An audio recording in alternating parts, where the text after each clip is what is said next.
आजची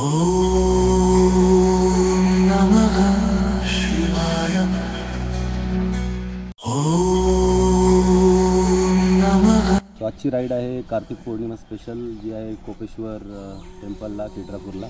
सो इकडे अशी रचना बघायला म्हणून खास आज दिवस निवडलेला आहे, कारण ही रचना फक्त कार्तिक पौर्णिमेलाच होते दरवर्षी. आणि तिथे उत्सव असतो, जवळपास 2-2.5 हजार लोक उत्सवाला येतात. सो गाडी सेट आहे, सॅडल झालेली आहे रेडी. सो पटपट will get on the bike and see you on the road. हरी बाप्पा मोरया, हर हर महादेव, जय भवानी, जय शिवाजी. आजची राईड आहे खूप स्पेशल. आजचा दिवससुद्धा खूप स्पेशल आहे, कार्तिक पौर्णिमा. आणि राईडला आम्ही चाललो आहे खिद्रापूरला कोपेश्वर महादेव मंदिर. ही राईड मी गेले 2 वर्षापासून प्लॅन करत होतो, पण समाऊ ड्यू टू मित्र अवेलेबल नव्हते किंवा सुट्टी मिळाली नाही, या कारणास्तव मी कॅन्सल करत होतो. पण यावेळी मी ठरवून घेतलेलं की लोक येऊ न येऊ, जर कोणी नसेल तर मी एकटा जाईन. सो आता for now we are 3 people. आता मी इथून साताऱ्याला जाईन प्रणवच्या घरी. So Pranav is a regular rider for Motoverse. So यावर्षी आम्ही मोटोवर्स करत नाही, तो त्याला एक राईड पण करायची होती. सो त्याने जॉईन केलं आहे. सो धमाल येणार आहे. आणि आता अचानक भयानक एक मोठा पावसाळी ढग आलेला आहे. देवा, मी अजिबात प्रिपेअर्ड आलेलो नाही आहे, बट होपफुली नाही पडणार. जस्ट थंडीचं सकाळी एक वातावरण होतं नाही का, फॉगी प्लस क्लाउडी, तसं झालं आहे होपफुली. तो जरा जरा जसा सनराईज व्हायला सुरुवात होईल तसं तर ढग क्लीन अप होते. Is what I am expecting guys. Stayed in.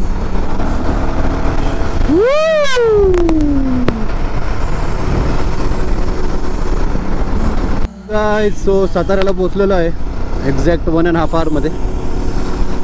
जास्त स्पीड नाही, 80च्या स्पीडने क्रूज केलं आहे, पण मस्त पोचलो आहे. जरा ढगाळ वातावरण आहे. सो नॉट शुअर की आज संध्याकाळी जेव्हा आम्ही कोपेश्वरला पोचू तेव्हा पण जर असंच हवामान असेल तर मोठा पोपट होणार आहे. Otherwise we are good. कोपेश्वरला येणार असाल वाया सातारा हायवे तर कराड कोल्हापूर मार्गे न जाता साताऱ्याला आलात की एक रहमतपूरचा डाव्या साईडला कट लागतो, रहमतपूर सातारा रोड. तो रोड घ्या. छान रोड आहे, एकदम शांत रोड आहे. यू कॅन क्रूज अराउंड 70-80 स्पीडने तुम्ही आरामात निवांत 3-3.25 तासात कोपेश्वरला पोचाल. मस्तपैकी लंच टाईमच्या वेळेपर्यंत आरामात पोचाल. जेवण खाण करून चेक इन करा. चेक इन झाल्यावरती थोडा रेस्ट करून मग तुम्ही नरसोबाची वाडी आणि बाकी आजूबाजूचे स्पॉट आणि मग देवाच्या दर्शनाला जाऊ शकता. तो हा छान रोड आहे. अजिबात जास्त ट्रक वगैरे याची गर्दी नाही आहे, निवांत जाऊ शकता. सुंदर रोड आहे. आता मी मगातपासून एक जवळपास 10 मिनटं झाली 70चा स्पीड मेंटेन ठेवला आहे. असाचा असा रोड आहे सांगलीपर्यंत 60 किलोमीटर. सुपर्ब रोड आहे. So avoid going via Karad or Kolhapur.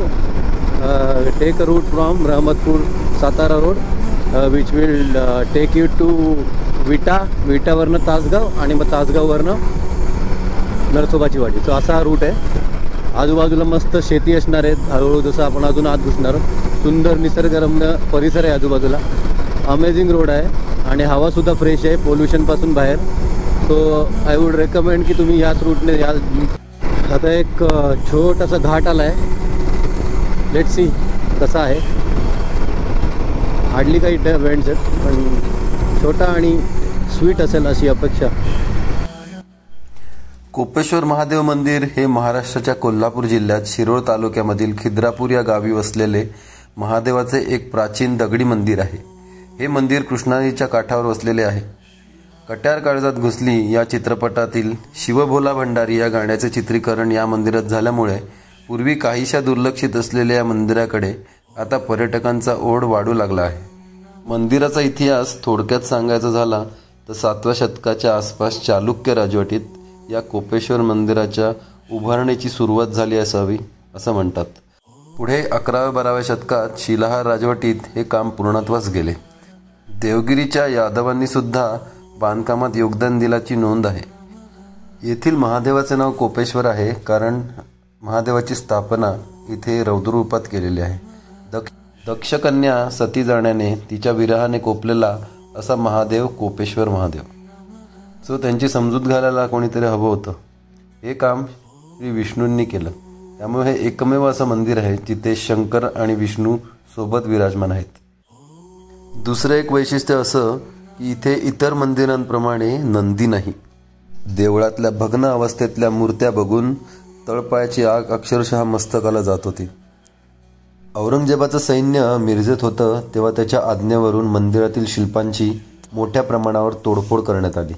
तरीही आज अस्तित्वात असलेल्या शिल्पाचे सौंदर्य डोळ्यात भरवण्यासारखं आहे. ही देवळाची काही महत्त्वाची माहिती सांगण्याचा प्रयत्न मी इथे तुम्हाला केलेला आहे. देवळाचा पूर्ण इतिहास आणि संपूर्ण माहिती वाचायची असेल तर डिस्क्रिप्शनमध्ये मी विकिपीडियाची लिंक दिलेली आहे. मी या व्हिडिओमार्फत आपल्याला एक आवाहन करू इच्छितो की हे मंदिर आपण नक्की बघायला या आणि आपल्या लहान मुलांना तर नक्की दाखवा, कारण त्यांना आपला इतिहास कळणं फार महत्त्वाचं आहे. तर मित्रांनो, आजच्या व्हिडिओत इतकंच. पुन्हा भेटू अशाच एका व्लॉगमध्ये. तोपर्यंत लाईक करा, शेअर करा, सबस्क्राईब करा आणि कमेंट सेक्शनमध्ये नक्की कळवा हा व्हिडिओ तुम्हाला कसा वाटला.